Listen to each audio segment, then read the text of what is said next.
va aumentando en decibelios ante los bárbaros que nos gobiernan y, sin embargo, esa queja o esa crítica es completamente estéril, porque no construye nada, no edifica nada y no hace ningún daño a los bárbaros del poder. Justamente porque nosotros, que nos consideramos gente razonable, gente de ley y orden, gente más o menos buena, sin embargo, no estamos haciendo lo suficiente, o por lo menos no estamos despertando lo suficiente para tomar conciencia de que, como decía Chesterton, el buen soldado es aquel que lucha no porque odia lo que tiene delante, sino porque ama lo que tiene detrás. En cualquier momento podemos perder todo aquello que amamos.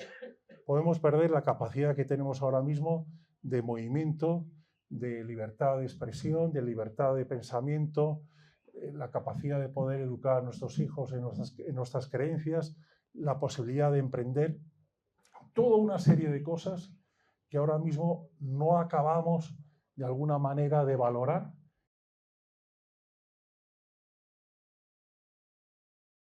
Buenas tardes a todos, bienvenidos a la presentación de Despierta y combate a los bárbaros que arruinan tu vida, el primero, esperamos que de muchos libros, de nuestro querido Alex Rosal. Veo muchísimas caras conocidas y creo que lo que nos une a todos es la amistad, el cariño, el aprecio, la admiración que sentimos por Alex Rosal.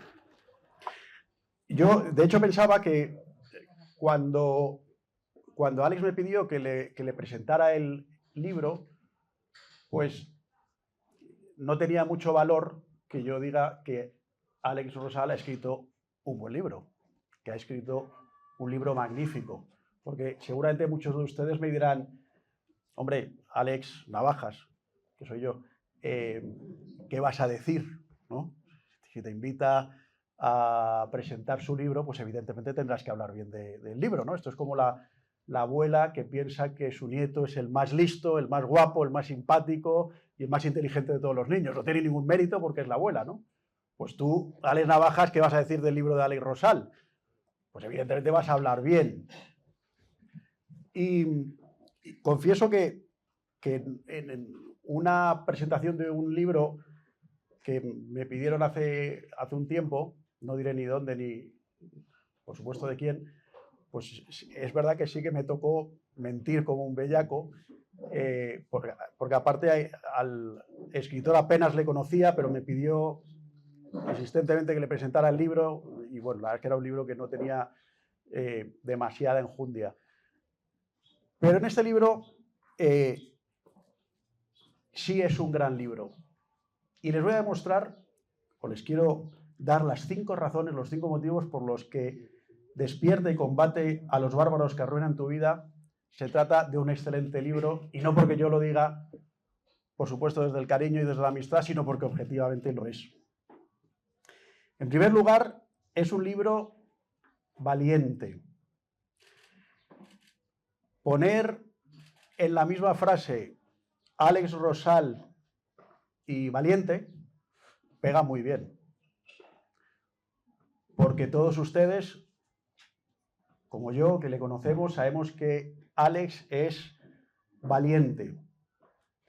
Es valiente, ya lo demostró desde cuando con 20 y pocos años fue a Cuba y se volvió con una carta de ciudadano non grato para el régimen castrista por la información que daba sobre ese país, que por lo visto al tirano no le gustó.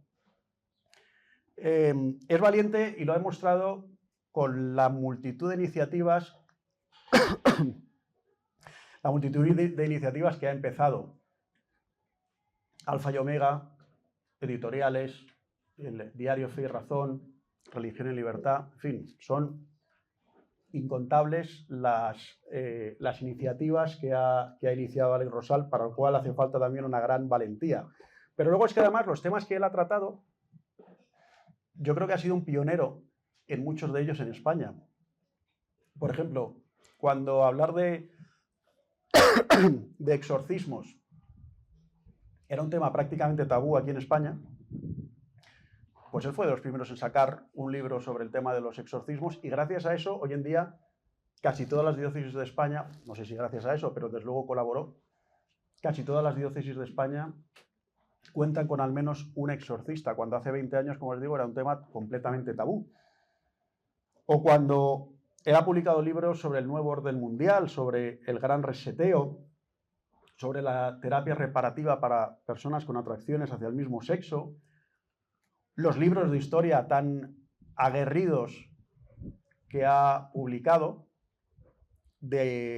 además de la pluma de algunos, si me lo permiten decirlo así, escritores malditos, ¿no? Como Pío Moa, como Eulogio López, como Fernando Paz, y Alex se ha atrevido a publicarlos, ¿no?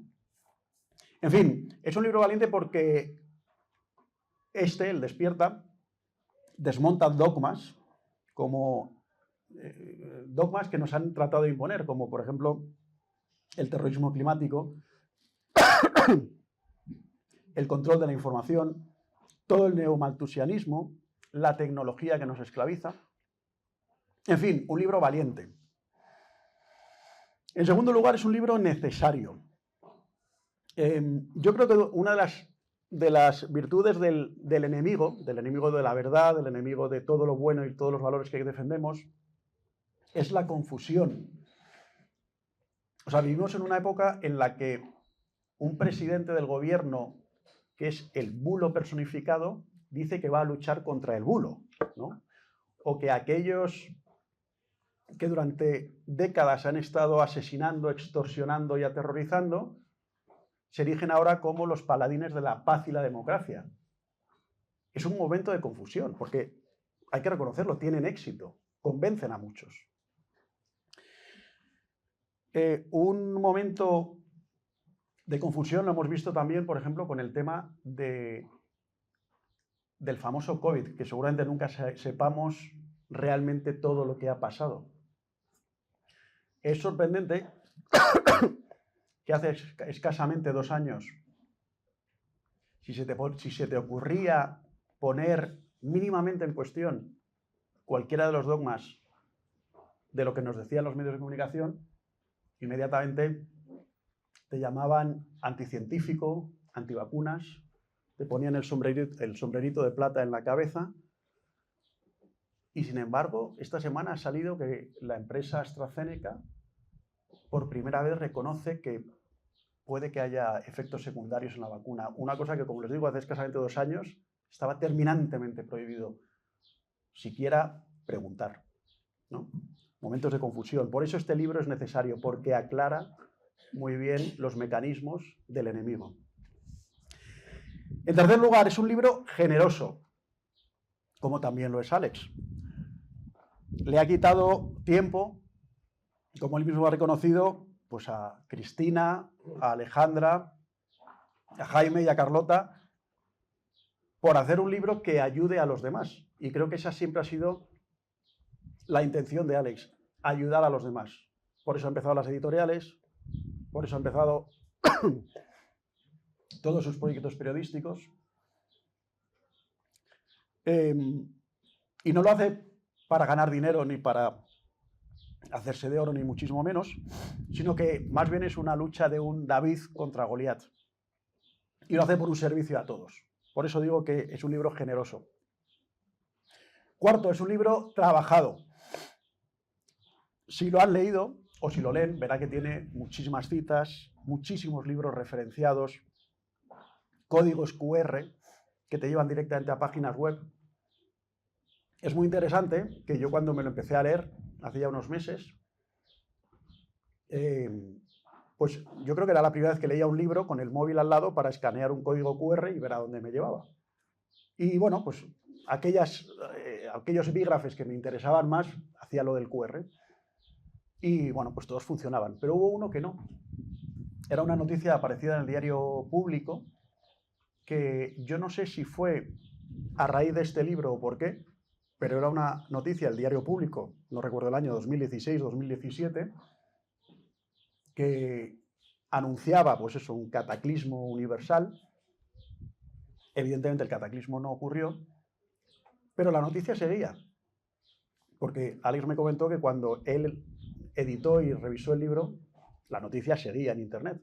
Casualmente, cuando salió el libro, la borraron, ¿no? Por lo cual es un libro muy trabajado. Y por último, es un libro ameno y bien escrito. Tiene multitud de anécdotas, de hechos históricos, noticias, citas. Y es un libro tremendamente divulgativo y sólido, lo cual yo creo que es una virtud. Saber hacer un libro que sea divulgativo, pero que a la vez no caiga en la superficialidad, desde luego es un reto que Alex ha conseguido. Hacer un libro muy divulgativo, muy ameno, tremendamente interesante, pero a la vez sólido. Y además lo ha escrito bien, con estilo. En fin, estos son los cinco motivos que yo creo que son suficientes, aunque habría muchos más, para recomendarles que si no lo han hecho aún, se lean el libro de Alex de Despierta y combate a los bárbaros que arruinan tu vida, porque creo que no les va a dejar indiferentes, les va a aportar una gran luz.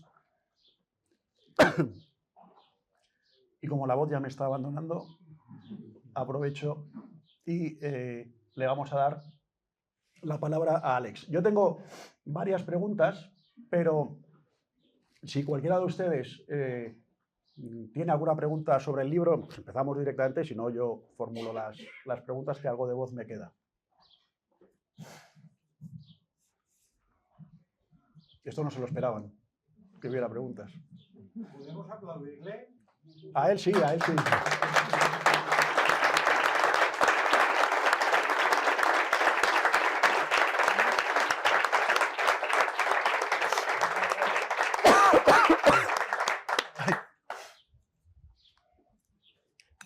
Puedo preguntar, pero digan por favor la verdad, ¿cuántos de aquí se han leído el libro completo? No vale lo típico, no, yo me lo he leído en diagonal, no, leer el libro. Muy bien. ¿Cuántos de aquí se lo van a leer nada más salir de este encuentro? Ya saben, no hace falta que se lo diga, el libro está a la venta y Alex va a estar luego firmando los libros. No vale lo de no, yo es que ya lo compré. Bueno, pero todos tenemos un cumpleaños próximamente que hay que hacer un regalo, con lo cual aquí tienen el regalo idóneo para difundir este libro. Bueno, Alex, yo para ir calentando el tema, te quería preguntar, ¿por qué has escrito este libro? ¿Qué es lo que te ha movido? ¿Qué es lo que te ha llevado a ponerte a investigar, a leer yo no sé cuántos decenas o cientos de libros para condensarlo todo aquí? ¿Qué fue lo que te motivó? Bueno, muchas gracias, Alex, por tu presentación. Muchas gracias a todos vosotros por venir. La verdad es que hoy hace un día agradable y invita, ¿verdad?, a estar en este sitio que es una maravilla. Pero bueno, de todas formas, gracias por el esfuerzo, porque Madrid es una ciudad antipática, ¿no?, para moverse, y el venir hasta aquí, pues de verdad que es de agradecer el esfuerzo de todos vosotros. También quería agradecer a Miguel Ángel Blázquez, que está aquí, que es el responsable de derecho y diseño del libro, que la verdad es que ayuda mucho a su lectura, y sobre todo aquí a mi amigo Alex Navajas, que por ser amigo habla también, ¿no? Por eso que te lo agradezco de corazón. Alex, antes de contestar a tu pregunta, me gustaría contarles una historia muy sencilla, ¿no?, que es la historia de un matrimonio alemán del año 40, en plena guerra mundial, que se llamaban Hans y Elise Hampel, eran de Berlín. Ellos estaban en los inicios del nazismo, de alguna manera eran simpatizantes, ¿no?, del movimiento de Hitler, pero a medida que fue avanzando los años y ya metidos de lleno en la guerra, se dieron cuenta, despertaron, que Alemania estaba viviendo una gran mentira y que necesitaban hacer algo como gesto patriótico para poner freno a la locura de la dictadura de Hitler y sus generales. Ellos eran un matrimonio obrero, sin vínculos comunitarios, ni tan siquiera familiares, tampoco tenían un poder de convocatoria, ni poder económico. Eran gente, podríamos decir, ciudadanos sin gran influencia en su barrio.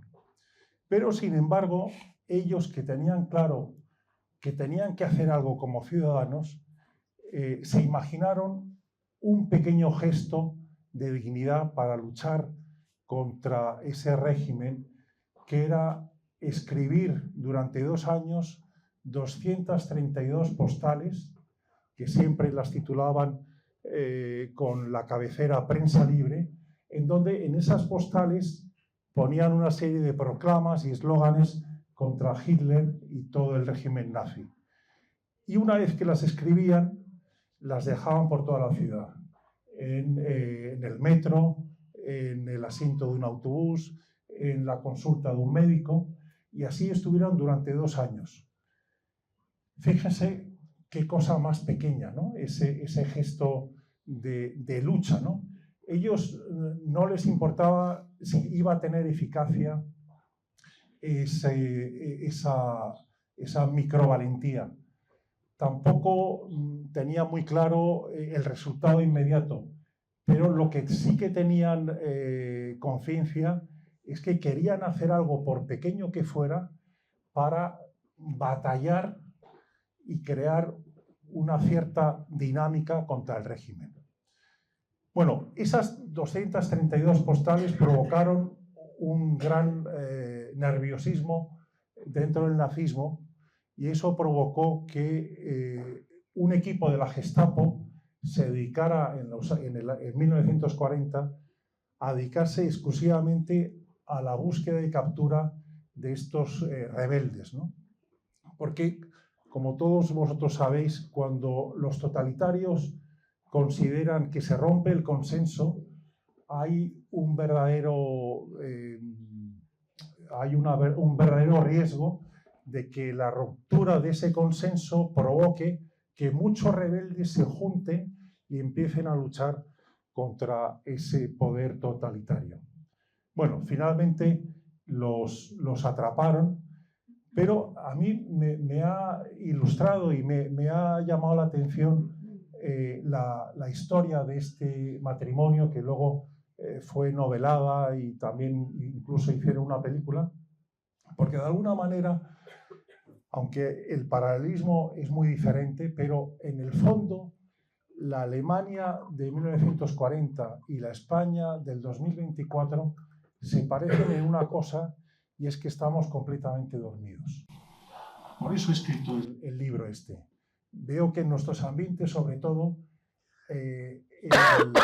la capacidad de crítica o de queja va aumentando en decibelios ante los bárbaros que nos gobiernan, y cómo de alguna manera pensamos, o por lo menos yo también participo en ese pensamiento, que quejándonos, criticándonos, somos partícipes en intentar derribar el mal que hacen los bárbaros del poder. Y sin embargo, esa queja o esa crítica es completamente estéril, porque no construye nada, no edifica nada y no hace ningún daño a los bárbaros del poder. Por eso justamente he escrito ese libro, porque yo también, de alguna manera, hasta hace 4 días, me consideraba que era víctima, y que nosotros en general somos víctimas de este avance de los bárbaros, no solo desde el altavoz o desde la estructura política, sino también en la estructura de los medios de comunicación, la opinión pública o la educación.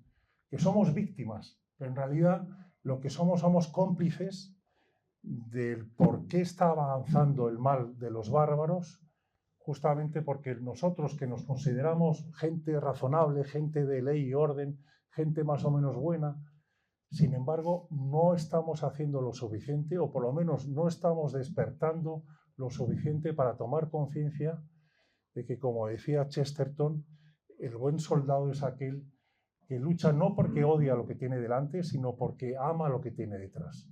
Y no somos conscientes de que en cualquier momento podemos perder todo aquello que amamos. Podemos perder la capacidad que tenemos ahora mismo de movimiento, de libertad de expresión, de libertad de pensamiento, la capacidad de poder educar a nuestros hijos en nuestras creencias, la posibilidad de emprender, toda una serie de cosas que ahora mismo no acabamos de alguna manera de valorar y que en cualquier momento podemos perder. Hace 2 años un amigo venezolano, José Manuel Dopazo, que algunos de vosotros conoceréis, que era el presentador estrella de la televisión venezolana, la televisión privada venezolana, se tuvo que venir a España huyendo de la dictadura de Maduro y estuvo trabajando con nosotros en el Grupo Libres durante 3 años y nos decía: hace 10 años en Venezuela, entre los amigos de la cadena de televisión y la familia, decíamos: eso que ha pasado en Cuba, aquí en Venezuela no puede pasar, porque somos un país rico, tenemos una clase media potente. Y pasó. Y me decía: y ustedes los españoles están diciendo lo mismo que nosotros decíamos hace 10 años. Aquí en España lo que ha pasado en Venezuela, en Cuba, en otros muchos países no puede pasar porque tenemos de alguna manera el paraguas, la seguridad de la Unión Europea. Pero lo que no se dan cuenta es que están a un paso del precipicio de esa ruta que nosotros ya hemos vivido en Venezuela o que, Jorge, habéis vivido en Nicaragua, ¿no? Y en cualquier momento, sin darnos cuenta, ese avance va a ser un avance sin vuelta atrás. Entonces, por eso, contestando a la pregunta de Alex, me ha alargado un poquito, he escrito este libro para despertar de esta dictadura de entretenimiento que estamos metidos y que no nos permite la más mínima rebeldía, más allá de levantar la voz y de que la queja también aumente de decibelios, y no solo despertar y tomar conciencia de lo que tenemos delante, sino sobre todo también de tomar conciencia de que no podemos seguir delegando la responsabilidad de lo que cada uno podemos hacer en mayor o menor medida en otros. Hasta ahora decíamos: no, estos se tienen que ocupar o los políticos o los empresarios o otro tipo de gente, pero esto no depende de mí. Si queremos darle la vuelta a esta situación, no solo a corto plazo, porque esto es una crisis mucho más profunda que el gobierno de turno que esté ahora mismo en el poder. Si queremos revertir esta situación, tenemos que abandonar esas microcobardías que de alguna manera, y yo soy el primero que me acuso, hemos estado ejerciendo en las últimas décadas, para transformarlas en mini o en micro gestos de valentía que edifiquen, que construyan vínculos comunitarios y que construyan otro tipo de sociedad. Pues este evento es un micro acto de valentía. Yo creo que el hecho de que cada uno de nosotros estemos aquí así lo demuestra. Alex, tú hablas en tu libro de una red diabólica para mantener el poder, los que quieren mantener el poder, y hablas de esa red diabólica. ¿En qué consiste? Bueno, antes que nada, se me ha olvidado decir que esto es un evento mixto, es un evento cultural de la presentación de este libro, pero casi podríamos decir que la presentación del libro es una excusa para vernos en la segunda parte del evento, que es más importante, que va a ser el picoteo, la mástica que dice Pablo Cervera, que él es el fundador de una corriente en la iglesia que es la mística y la mástica. Bueno, pues, y la modorra. Y la modorra. Bueno, en este caso, hoy no toca la modorra, que tenemos que despertar.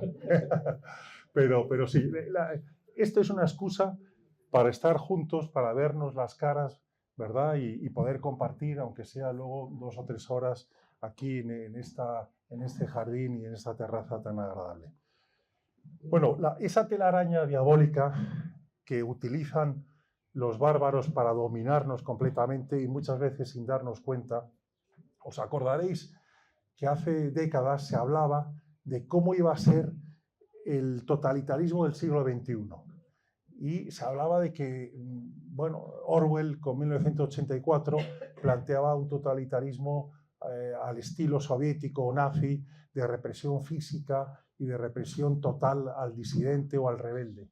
Y sin embargo, Huxley, en Un mundo feliz, hablaba de otro tipo de totalitarismo completamente diferente, que iba a ser un totalitarismo efectivo gracias a un entretenimiento permanente de la sociedad, que iba a permitir que el poder pudiera ejercer con profundidad y con determinación todo su poder, pero con una sociedad anestesiada que prácticamente no se da cuenta de lo que está pasando.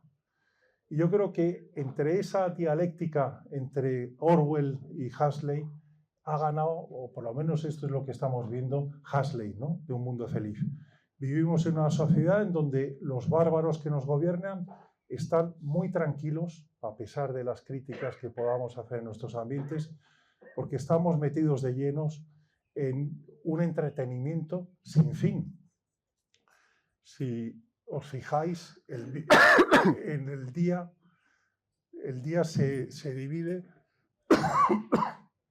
en las 8 horas en las que dormimos, las 8 horas o 9 que podemos trabajar, 4 horas para desayunar, comer y cenar, y algún tiempo para el transporte, para el hobby, y sin embargo solo nos quedan 4 horas para atender a nuestra familia, para leer o para hacer otro tipo de cosas.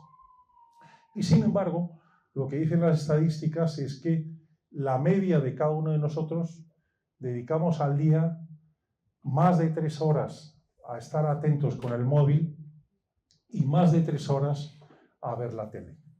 Con lo cual, el bárbaro que está en el poder, por mucha queja que nosotros podamos aquí proclamar, están encantados porque saben que no va a haber ningún tipo de rebeldía. Porque con esta dictadura de la atención que nosotros de forma activa acogemos, es imposible que pueda haber ningún tipo de rebelión. Si a eso le sumamos los permanentes campañas de miedo que nos van introduciendo en el poder, esas campañas de miedo que vienen a ser como la del pastor que llama a las ovejitas o a los corderitos que viene el lobo, y rápidamente esos corderitos van con miedo al establo, ¿no? Buscando la seguridad ante el lobo que les puede amenazar su vida. Con ese tipo de metáforos y con ese tipo de campañas, entre el entretenimiento total que vivimos y el miedo permanente que cíclicamente nos van metiendo, unido a esa delegación permanente de responsabilidades por nuestra parte, hace que los bárbaros del poder están tranquilamente gozando de su situación, sabiendo que prácticamente no va a haber ningún tipo de reacción a ellos. Para las preguntas, sí les voy a pedir que sean preguntas, ¿no? Porque en la última presentación de un libro, que precisamente estuve con Alex, se ocurrió algo que pasa de vez en cuando, de varias personas que se levantan y, bueno, pues, aprovechando el público, pues dan su discursito, y a pesar de que el moderador en esa ocasión pues intentaba, a uno de ellos en concreto, ¿no?, decir, bueno, pero vaya la pregunta, pues después de 15 minutos de speech, le dijo el moderador, bueno, bien, pero ¿y cuál es la pregunta? No, la verdad es que no tenía pregunta, yo es que quería hablar, ¿no? Entonces, como les digo, que sean preguntas. Si les quieren formular cualquier cuestión al autor y amigo. Nico, creo que no tenemos otro micro, pero bueno, tú tienes buena voz. Yo creo que será suficiente. Mi único discurso va a ser gracias a Alex, porque también es maestro mío desde el principio. La pregunta es, en el libro planteas que debería quitarse, si no me equivoco, debería quitarse del Código Penal el delito de ofensas a los sentimientos religiosos. A los sentimientos religiosos. Me parece una propuesta muy arriesgada. Me gustaría que la justificaras bien, porque también tenemos derecho a defender lo nuestro.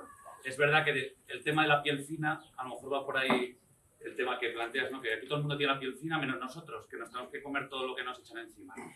Pues ahí va. Muchas gracias, Nico. Nico es corresponsal de la agencia Ciprensa aquí en España. Pues es verdad que, o sea, yo lo que planteo en la primera parte del libro, de alguna manera hablo de la telaraña diabólica que implantan los bárbaros para tenernos controlados. Y la segunda parte del libro es justamente aquellas herramientas para romper esa telaraña. Y una de las cosas que digo es que uno de los elementos de las herramientas que con más eficacia utilizan los bárbaros ahora mismo para ahogar la libertad de expresión son las leyes, no solo implantadas en España, sino en todo el occidente conocido, de los delitos de odio. ¿Qué significan los delitos de odio? Significa que podemos hablar de todo, salvo de algunos temas. De esos temas están prohibido hablar. Y si hablas, significa que tú eres un odiador, cometes un delito y tienes que pagar una multa o tienes que ir a la cárcel. Y eso es un callejón sin salida en donde también los cristianos estamos metidos, ¿no? Entonces lo que propongo en el libro es que hagamos como un pacto social en el cual todos renunciemos a sentirnos ofendidos. El colectivo gay que renuncia a sentirse ofendido. Los católicos que renunciemos a sentirnos ofendidos. Los musulmanes lo mismo. Y así con todos los colectivos. Por una cosa en concreto, más que nada porque el derecho a sentirse ofendido es un derecho que no existe. Y es un derecho que se empezó a instalarse en los campus universitarios y se ha instalado prácticamente en todo el mundo. Y eso hace que nadie pueda decir nada porque alguien pueda sentirse ofendido. Entonces, por eso que lo que propongo es que lleguemos a un cierto pacto para decir, bueno, a partir de ahora tabla rasa. Nadie se siente ofendido, tú puedes criticar mi religión, si quieres incluso casi con palabras obscenas, pero de la misma manera que tú tienes ese derecho a criticarme, darme la correlativa para yo poder también criticar lo tuyo. Y, por lo tanto, en ese sentido, los católicos tendríamos también que renunciar a la ley de la blasfemia o a otro tipo de leyes que ahora mismo en España nos protegen, pero que es una herramienta en donde si no renunciamos, si todos los colectivos o todas las agrupaciones o todas las personas no renunciamos a algo, va a ser imposible que en España podamos tener una libertad de expresión plena, porque los delitos por odio van a seguir aumentando. Mañana seguramente aquel que le guste los toros no podrá decir nada, porque seguramente se impondrá una ley justamente relacionada con este tema o con otros muchos, ¿no? Entonces, por ahí va el asunto. Renunciemos a parte de lo que ahora mismo nos corresponde en la ley como derecho, para que esa ley, esa libertad de expresión sea plena a todos. Al final, yo lo que entiendo es que la libertad de expresión tiene que ser la libertad de poder decir lo que cada uno considera que pueda decir. Indudablemente hay que apelar a la responsabilidad y al sentido común. Yo creo que en general, si a todo el mundo se le plantea esta cuestión, la mayoría de la gente va a ser razonable en la utilización razonable de la libertad de expresión. Habrá seguramente algunos descerebrados que no van a ejercer esa libertad de expresión con cierto raciocinio, Pero bueno, también forma parte del juego democrático que siempre va a haber una minoría que rompa un poco las reglas, ¿no? Hombre, la propuesta, desde luego, es provocativa, pero luego la podremos seguir comentando. Una pregunta por aquí. Sí. No, a mí no me llaman un micrófono, viva la voz. No, Alex, no te voy a preguntar qué tal te has llevado con tu editor, porque supongo que no ha sido bien. Pero lo que te quiero decir es que si no opinas que al margen de los bárbaros o del enemigo, se lo hemos puesto muy fácil nosotros. ¿Por qué ha pasado eso? Estamos en una sociedad que nos hemos desarrollado extraordinariamente bien, que procedemos de gente que ha tenido ilusión, que ha trabajado mucho, que se ha esforzado y que nos ha mejorado nuestra calidad de vida. Yo creo que España seguramente es de los países que mejor se vive. Pero en ese crecimiento y en ese desarrollo nos hemos atolondrado y nos hemos ahogado, yo creo que en un materialismo que está generando, a pesar de esta sociedad tan fantástica, elementos muy preocupantes de insatisfacción, como por ejemplo es con el suicidio de los jóvenes y adolescentes, que tienen unas tasas muy... ¿Por qué nos ha pasado eso? ¿Cuál es el origen? Al margen de que haya gente que haya trabajado para eso, enemigos, bárbaros, pero ¿por qué se lo hemos puesto tan fácil? No me quiero enrollar más. Gracias.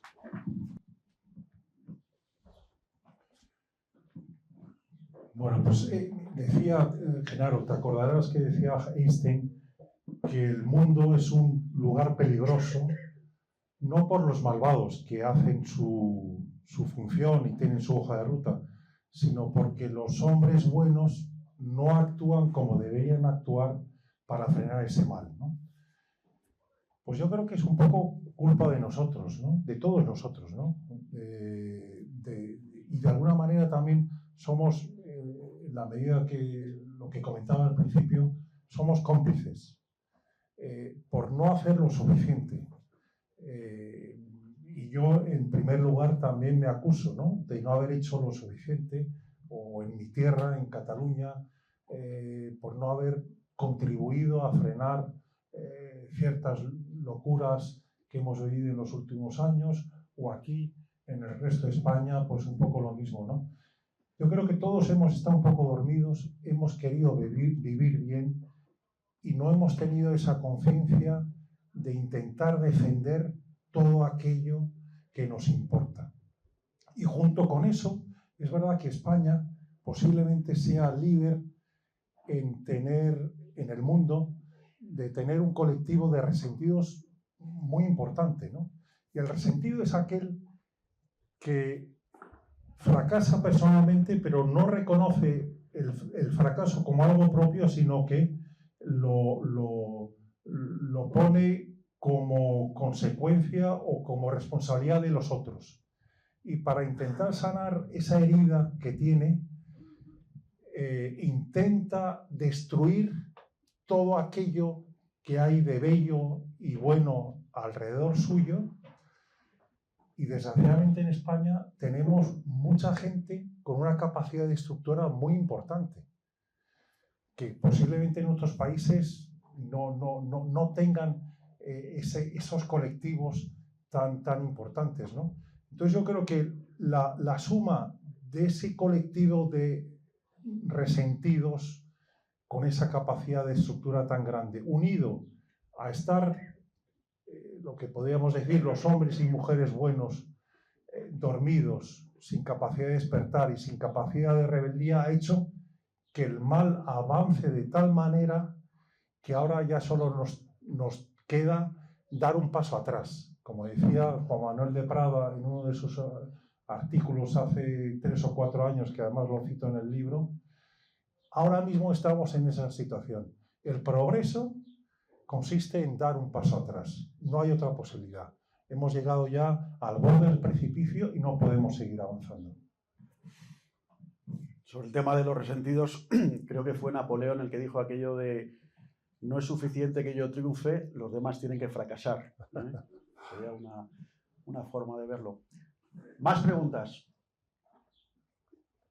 Por ahí detrás, sí.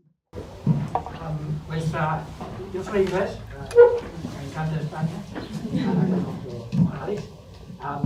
y me da mucha pena ver el estado de España, obviamente mi país también, es toda Europa, Y mi pregunta es, voy a hacer una pregunta española y hacer un discurso, pero mi pregunta es, ¿cuáles son, desde su punto de vista, las 5 debilidades de la gente en el poder? Porque obviamente son psicópatas que tienen debilidades y hay que reconocer que tienen debilidades. ¿Y cuáles son? Y me gustaría aprovechar el momento para mencionar una debilidad que tienen, que es como son psicópatas, no pueden esconder lo que hacen. Y me vais a odiar si no lo saben, pero desafortunadamente lo que veis en el cielo, esos son químicos tóxicos que han arrojado a miles de aviones sobre España. Entonces están machacando España y me da mucha pena. Y están haciendo lo mismo en toda Europa y han empezado hace 30 años en Estados Unidos. Y la gente no se da cuenta. Y para mí es la amenaza más importante ahora en España y Europa. Porque esto, para la salud de nuestras familias, de los cultivos, del tiempo, cambia el tiempo. Hablan de sequía y España va a sufrir mucho de esto. También los ingleses y toda Europa. Entonces, las 5 debilidades de los psicópatas. Pues muchas gracias, Patrick. No me atrevo a decir 5, quizás son demasiadas.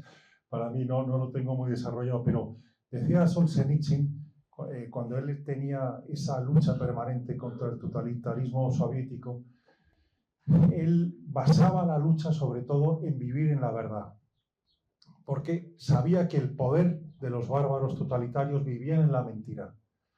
Entonces él recomendaba a todos sus familiares y amigos que simplemente se viviera en la verdad. Muchas veces a lo mejor él decía, no puedes hablar abiertamente en el trabajo contra los totalitarios, pero sí puedes negarte a hacer cosas que ellos quieren que hagas y tú consideras que no son éticamente razonables.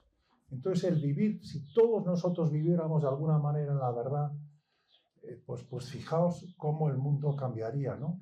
Si los jueces vivieran la verdad, si los periodistas vivieran la verdad, los empresarios, los publicitarios, los emprendedores, cada uno en una parcela, a lo mejor no de forma total, pero sí parte del día que viviéramos en la verdad, sería una contribución magnífica para poner freno al mal de los bárbaros. Nos quedan 10 minutos porque hemos dicho que máximo, ¿verdad, Alex?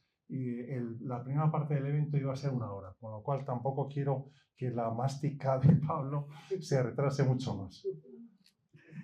Gonzalo Vans, tú que tienes voz estupenda, no necesitas micro. Bueno, brevemente, Alex. A mí me preocupa la guerra cultural contra los hijos, como dice un amigo mío que le dice a sus hijos directamente, adolescentes y más, incluso les dice que está en guerra cultural contra ellos por todos los inputs que reciben, colegios, redes sociales, Netflix, etc., ¿no? Entonces, ¿cómo educar? Despierta y combate a los bárbaros que arruinan tu vida, dices, pero ¿cómo educar a los jóvenes en esta guerra cultural, teniendo en cuenta que tampoco se les puede exigir o no podemos educarles en una burbuja y sacarles, pues, o del colegio, o de sus amistades, o de salir de copas y demás, ¿no? ¿Cómo proteger o cómo ayudar a combatir a nuestros hijos en esa guerra propia que probablemente tengan que tener ellos con nuestra ayuda? Pues Gonzalo Vans, tú que eres directivo de Antena 3 Televisión y llevas ya más de 20 años en el mundo televisivo, no sé si te acordarás, hace 2 décadas en la Universidad de Stanford hicieron una encuesta bastante amplia para dilucidar cuál era el medio de comunicación más eficaz, el que podía llegar a la gente, ¿no? Y al final, después de las entrevistas que hicieron, se dieron cuenta que lo más eficaz era la palabra. Lo que te podía decir tu padre, lo que te podía decir tu madre, tu abuelo, tu hermano, tu hijo, tu amigo, eso tenía más eficacia que el youtuber de turno, el tiktoker de turno o incluso el presentador de televisión de turno, ¿no? Que eso es algo que muchas veces no nos acabamos de dar cuenta de la influencia que tenemos con nuestros más cercanos, ¿no? Y una de las formas de contribuir a esa guerra cultural es justamente eso, dedicar un poco de tiempo a nuestros hijos, a nuestros nietos, a los vecinos. Un poquito. Una abuela me decía, una vez que había leído el libro, me decía, bueno, ¿y yo qué puedo hacer para luchar contra los bárbaros? Y yo le decía eso, dedica todas las semanas, aunque sea 10 minutos, un cuarto de hora, a hablar con tus hijos, llámales por teléfono si no vienen a tu casa. Y habla de lo que pasa en la familia, de lo que pasa en España, de lo que pasa a tu alrededor, de tus problemas. Esa manera de entablar ese diálogo y lo que tú como abuela puedas decirle a tu nieto tiene más eficacia que una editorial de ABC. Eso es decisivo y eso es algo que los padres o los abuelos muchas veces no nos damos cuenta. El poder dedicar un poco de tiempo. Mira, fijaos, hace 2 años en Estados Unidos había un debate muy fuerte porque se hablaba con preocupación de cómo la comunidad de color, la comunidad negra, tiene unos índices de fracaso escolar altísimos, de delincuencia, de falta de trabajo, de desempleo. Y entonces algunos políticos decían, bueno, hay que meter más dinero y hay que buscar de crear leyes de discriminación positiva en favor de la comunidad negra. Pero los propios negros decían, mira, este no es el camino. Lo que nos pasa es que nuestras familias están desestructuradas y más del 60% de las familias de la comunidad negra, creo recordar, está en el libro, no tienen padre. Hay un vacío paterno. Y los niños no tienen límites, no tienen educación y por lo tanto se dan a la droga o se dan a otro tipo de adicciones. Entonces lo que estos líderes negros decían a su propia comunidad y a los propios líderes políticos es darnos las herramientas para construir familias fuertes. Y de esta manera nosotros saldremos adelante. Pero no queremos leyes de discriminación positiva, no queremos más dinero, no. Queremos que nos deis un ámbito para construir familias sanas. Ese es realmente las herramientas y ese es realmente el futuro. Ahí en Estados Unidos, pero también aquí en España. De esta manera se puede combatir a los bárbaros, teniendo nuestras familias que son familias normales y por lo tanto como tales son defectuosas y tienen problemas, pero por lo menos que en la medida de lo posible podamos estar lo más presencialmente posiblemente con nuestros hijos. Y como decía, alguien que tú y yo hemos admirado mucho, sacerdote y periodista José Luis Martín Descalzo, nadie está llamado a cambiar el mundo, pero sí su mundo. Y luego el su mundo empieza en la familia. Nos quedan un par de minutos.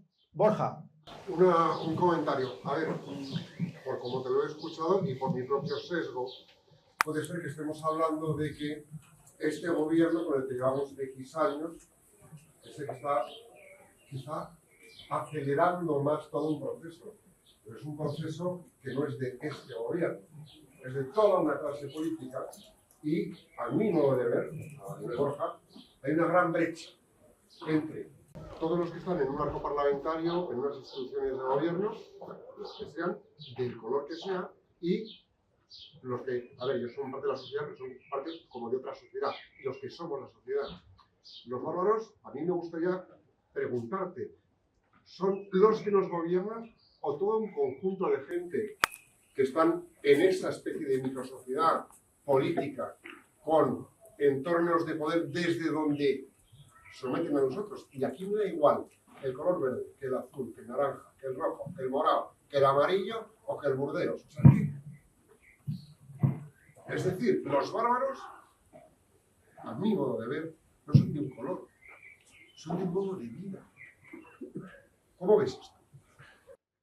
Pues Borja, tienes razón. O sea, yo creo que hasta ahora, de alguna manera, teníamos mentalmente en la cabeza como 2 bloques ideológicos, no solo en España, sino en el mundo, ¿no? El bloque de la derecha y el bloque de la izquierda. Esos 2 bloques ideológicos se han difuminado.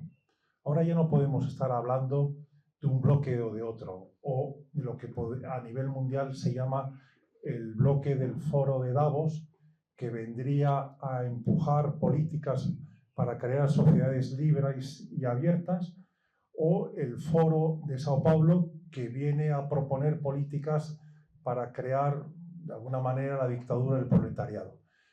Esos dos bloques, que hace unos años estaban perfectamente delimitados, ahora mismo se han difuminado. ¿Por qué? Porque hay como dos tipos de bárbaros en el mundo. Hay un tipo de bárbaro que yo digo que es de pata negra, que es el bárbaro que de alguna manera recoge el testigo de Gramsci, del fundador del Partido Comunista Italiano, ¿no? Que decía que para conseguir el poder político, primero hay que ganar una serie de batallas, ¿no?, en la sociedad. Hay que ganar la batalla de la educación, la batalla de la opinión pública, de los medios, de la cultura, para ir conformando la conciencia de la gente y que en la última fase, que es la consecución del poder político, sea lo más fácil de atrapar, porque ya tienes una sociedad conformada y empujada a una ruta determinada. Ese vendría a ser el bárbaro de pata negra que de alguna manera coge ese testigo de Gramsci. Pero hay otro tipo de bárbaro que lo podríamos llamar el bárbaro globalitario, que podría ser el Soros, Bill Gates, Buffett, Rockefeller, los globalitarios, los que tienen el poder económico, el poder financiero del mundo, que no tienen más ideología que ganar dinero y que ahora mismo tienen una alianza táctica con el bárbaro de pata negra, el bárbaro que acoge esa deconstrucción de la sociedad que proponía Gramsci para construir un hombre nuevo, porque lo que quiere es ganar más dinero. Y gana más dinero cuando tiene sociedades fragmentadas, atomizadas, cuando no hay vínculos comunitarios, cuando hay familias fragmentadas, cuando hay individuos débiles que tienen más posibilidad de poder consumir aquellos productos que te venden. Entonces, en ese sentido, hay una alianza táctica entre los dos tipos de bárbaros. Y el tercer bárbaro viene a ser el bárbaro cobardón o el bárbaro conservador, que ideológicamente no está alineado con las posiciones gramscianas de construir la sociedad, pero lo que no quiere es que lo expulsen de la tribu y no quiere ser señalizado o satanizado y por lo tanto acepta esas posiciones para estar dentro de la tribu, aunque viva en la verdad, en la mentira, a ser expulsado de la tribu viviendo en la verdad. Entonces, esa alianza entre los tres tipos de bárbaros da como resultado la sociedad que tenemos ahora mismo. Una última pregunta. Sí, yo quería preguntarte, Alex, si tú no crees que para ganar esta batalla es necesario que volvamos a nuestras raíces cristianas, pero de verdad. Sí, no, por supuesto. Yo, además, en el libro digo que esta es una batalla de David contra Goliat. Nosotros somos David, somos pequeños, somos débiles, y Goliat es muy poderoso. Y esta batalla no se puede ganar tampoco sin la ayuda de Dios. O sea, los que somos creyentes, y yo creo que los que estamos aquí, la gran mayoría somos creyentes y católicos, en esa batalla tenemos que reclamar permanentemente que la gracia de Dios nos ayude, primero a no tener miedo, segundo a tener un cierto carisma o don de valentía, de despertar, y sobre todo de empuje para poder luchar contra estos bárbaros. Yo creo que en nuestros ambientes la lucha contra los bárbaros se considera que es una lucha cada 4 años, cuando hay que ir a votar. Y cuando sube al poder aquellos que consideramos que son los guardianes, que se contraponen contra los bárbaros, ya estamos tranquilos y nos relajamos y ya no hacemos nada. Pero realmente estamos en una crisis tan profunda, y es una crisis de valores, es una crisis realmente de espiritualidad, porque de alguna manera lo que hacen los bárbaros es, nos prometen un paraíso sobre la destrucción de los pilares que han construido la civilización judeocristiana en los últimos siglos. Y nos prometen un paraíso, pero en realidad lo que nos van a llevar es al infierno, que ya lo estamos tocando con las manos. Por eso que indudablemente esto también es un combate espiritual. No solo es un combate humano, sino es un combate espiritual en donde tenemos que estar reclamando continuamente que el Espíritu Santo nos dé su gracia a cada uno de nosotros, a pesar de nuestras fragilidades, y de nuestro pecado y nuestro mal comportamiento, para que sea la acción del Espíritu Santo también la que nos empuje a luchar contra los bárbaros. Ese combate espiritual es la mística, y ahora efectivamente vamos a pasar a la mástica. Ahora podemos continuar evidentemente hablando. Yo simplemente recordarles, los libros están a la venta ahí atrás. Tenemos 3 estupendos vendedores que son los hijos de Alex y de Cristina. Ojalá que no quede ninguno a la venta, y Alex va a estar aquí disponible para firmar. Y lo último que se me olvidaba, quiero dar las gracias a Cristina y a Alejandra, a Jaime y a Carlota, que ellos de alguna manera han sufrido este libro también, ¿no? Entonces por eso que les pido que podamos darles un aplauso a ellos.